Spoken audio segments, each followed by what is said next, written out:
All right, I have to say there's one takeaway from the results of the Voice referendum.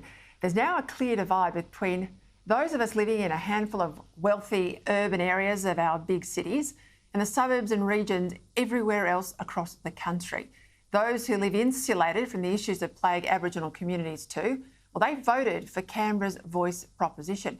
Those who face those issues, rampant crime, unemployment and general dysfunction, well, they voted against the Voice. Joining me now is someone who's had the guts to call out the Voice and the Queensland Government's pursuit after that overwhelming no vote of Treaty and Truth.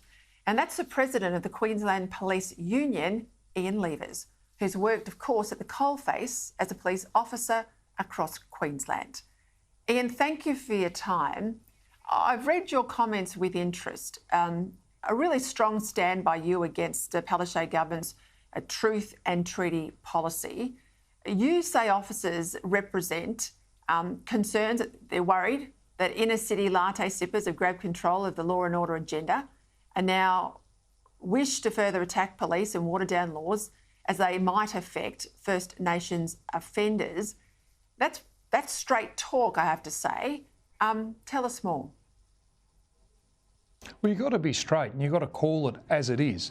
And I say to the latte sippers, perhaps you need to get out of your lounge chair and go to First Nations communities, which I have been in Queensland and the Northern Territory, and see how it really is so we can affect change. Or perhaps take a leaf out of Tony Abbott's book, who went to First Nations community and saw it for himself, because they've got no idea with the devastation and the trauma that takes place. I'd rather see this money spent in grassroots levels, improving the lives, the safety and the wellbeing of people in First Nations communities, protecting young people who are victims who sadly become criminals in their early teens. That's a disgrace. And the incarceration rate of our First Nations people, let's go about changing that instead of having an inquiry and lining the pockets of inner city lawyers where nothing will ever be achieved and will never achieve change. What do elders tell you, Aboriginal elders, when you get out into these communities, given the huge rates of youth crime? The Aboriginal elders are telling me, Ian, please continue on. We don't want to see our people incarcerated, but they have to be to protect them from themselves and causing further harm in the community. I've been contacted by many, not only today, but over recent time, saying, continue, we need to maintain and keep our culture. We need to be safe. We need to protect women and children. And sadly, some young people, because they become victims at a very early age, enter the criminal justice system and their lives are being destroyed. And that's where I'm saying with this 400 million, let's spend that in the grassroots and fix this problem and lower the incarceration rate. But elders are truly worried about the future of First Nations people, and I'm absolutely with them. And no one is more passionate about it than me, because I want to see actual change, not the same old in 30 years' time. And I'm worried that's where we're going to end up. Look, I'm telling you, my audience are listening and they're cheering at this because they love plain speaking and you've got hands-on experience. But it's interesting, the Queensland Transport Minister, Mark Bailey, he's gone after your comments today. He says that your op-ed in the Courier Mail is ignorant and factually wrong. He calls it a diatribe. He said you should be working on rectifying the identified racism, misogyny and sexism in the force to make it inclusive and lawful. What's your response to that? Oh, look, my response to Mark Bailey is no one in Queensland takes Mark Bailey seriously. And even as a Labor minister, his own unions are calling for his dismissal each and every day. So you can't really take him seriously at all. What about those statistics? So this is as of August, 100% of young criminals, regardless of their background, who have been declared serious repeat offenders by Queensland courts are recorded to have used drugs. Now, surely that's also got to be part of the issue.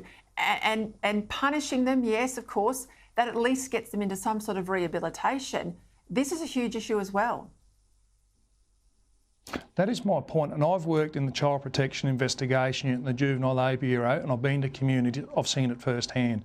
We need to invest at the grassroots level, and that's why I'd rather the money be diverted into communities so we can solve this. I ran a National Youth Crime Summit and identified from an early age we can project the trajectory of young people so we can get in early and we can seek generational change. And that's where I want to get to, because there are too many people being incarcerated for very serious, violent offences who are causing harm and destruction within the First Nations community, and their lives are really destroyed. When I see young kids at 2 and 3, I look at it and I think, those poor little kids, they're going to live a life where they will end up being incarcerated through no fault of their own. We've got to get in at the grassroots and make genuine change. But an inquiry spending $400 million will achieve absolutely nothing.